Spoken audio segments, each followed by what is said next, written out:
Are you thinking about moving to the Twin Cities area in Minnesota? Would you like to know what living in St. Paul is like?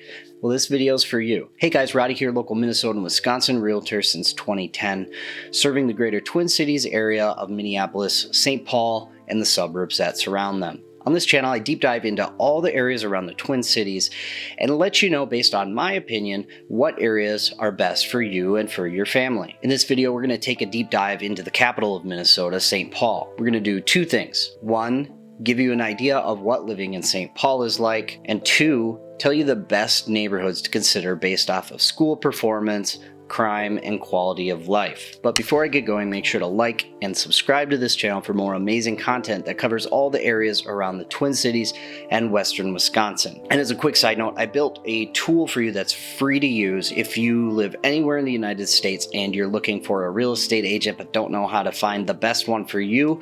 Go to findrealagent.com and fill out the form. Okay, St. Paul, Minnesota, the capital of the state, the other half of the nickname, the Twin Cities, outside of Minneapolis. St. Paul is home to over 307,000 people, and despite the fact that in the past 2 years the population has actually declined by 1.4%, I'll let you figure out the answer as to why that happened. But regardless, the city has a lot to offer its residents. Now, I'll be honest, I'm a little biased about certain areas in St. Paul, having lived in the city limits myself. The first property that I ever bought was actually a duplex in the Como neighborhood.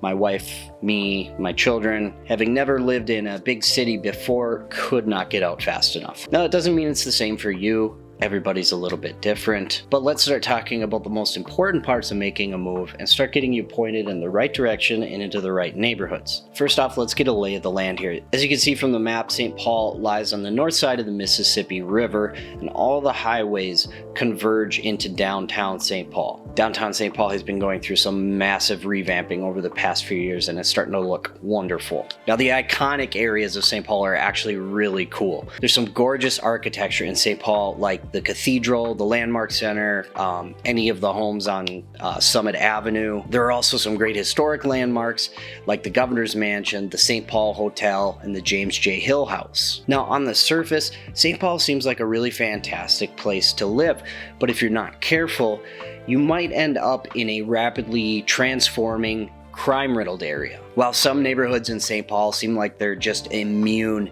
to the problems that are plaguing other areas of the city, I want to focus on the crime map first and those places that are having the hardest time. Alright, so let's pull up the crime map. Now, unfortunately, the dark areas here are very expansive and they show us where St. Paul is having the hardest issues with crime. This area covers pretty much everything north of Highway 94 with the exception of St. Anthony Park, and the area on the north side of Lake Como, and into Hamlin. Not every block in these areas has trouble, but it's easy to see why the housing prices are so much lower here. Now, when it comes to crime in St. Paul, it's important to note that St. Paul is not bogged down to the same extent that Minneapolis is. From neighborhoodscout.com, they give a score of 4 out of 100, meaning that St. Paul's only safer than 4% of the cities in the United States. Neighboring Minneapolis only has a score of 2. In St. Paul, there is a 4% chance that you'll be the victim of a property crime and a 1 out of 128 chance that you'll be the victim of a violent crime. So what areas have the least amount of crime? Let's take a look at the map again. You see from the lighter colors that the areas with the least amount of crime are Mac-Groveland, Highland Park, Summit Hill, and the north side of Lake Como. Okay, let's just take a break from crime and dive into the schools in St. Paul. On the whole, the St. Paul Public School District gets a B- from niche.com. Not too shabby. The biggest area of improvement is in academics, and the strengths are in diversity and sports. You'll see from this map that the highest rated schools are Central Senior High and Highland Park Senior High. Central Senior High covers all of Mac-Groveland and also Frogtown. Highland Park Senior High covers everywhere south of Randolph Avenue in the Highland Park neighborhood. I put a link in the description for the St. Paul School District, so feel free to click for more information. Now, because of the school systems and the lower crime rates, I would tell you right now that the best neighborhoods to move into are Mac-Groveland and Highland Park. Mac-Groveland is actually short for McAllister Groveland, and it's an area that's south of Summit Avenue, north of Randolph, and on the west side of the Interstate located in Aid Mill Road. The average sales price for a home in Mac-Groveland is $450,405. You're going to find a lot of older homes here, and man, are they charming. Not only that, but you're going to find a lot of locations for shopping, dining, entertainment, not only here, but also in neighboring Summit Hill and Crocus Hill. If you want to see what homes are available right now in Mac-Groveland, link in the description. Highland Park is wonderful.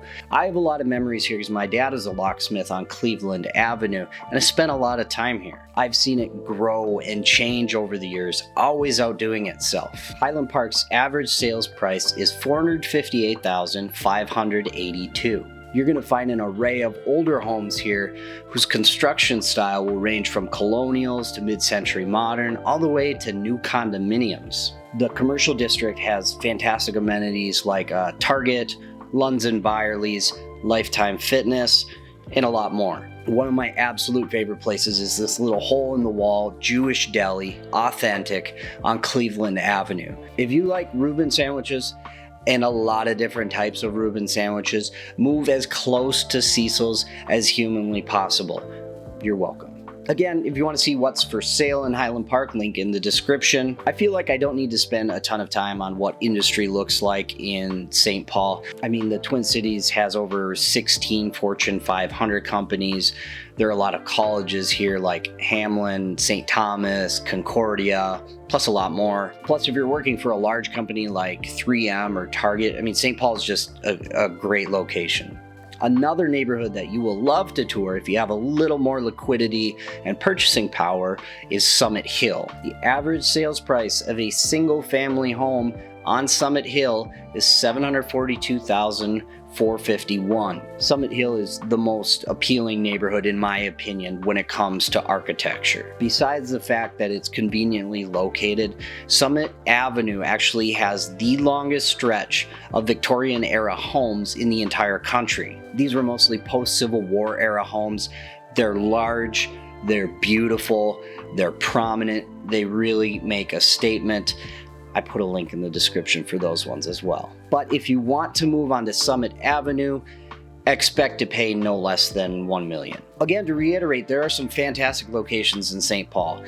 You'll be able to live a comfortable lifestyle, good quality of life, close to all the amenities that you need. But if you want to make sure that you end up in the right area, the Twin Cities or Western Wisconsin, send me an email or give me a call.